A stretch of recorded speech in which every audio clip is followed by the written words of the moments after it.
I am the Tofu Golem. Please enjoy the video. In this video, I will explain how to make a website by Figma.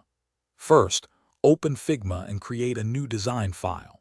You'll want to set up your canvas with standard web page dimensions, perhaps 1440 pixels wide for a desktop view. Organize your work into distinct pages and frames to keep everything tidy and easy to navigate as your project grows. This foundational step is crucial for an efficient design workflow. Next, focus on your website's layout.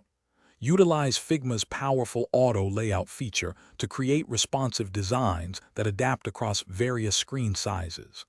Develop reusable components such as buttons, input fields, and navigation menus.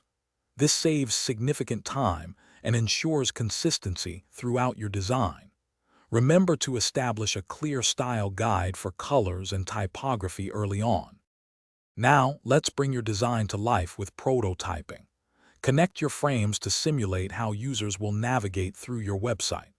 Add subtle animations and transitions to create a more engaging and intuitive experience. For instance, a simple fade or slide can make a big difference.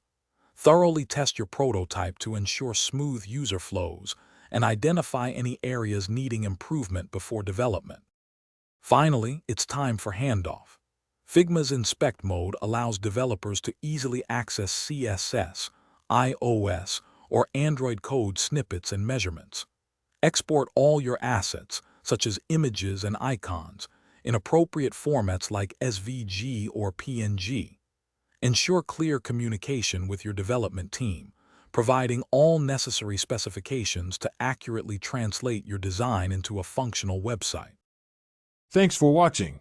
Consider subscribing if we helped you today.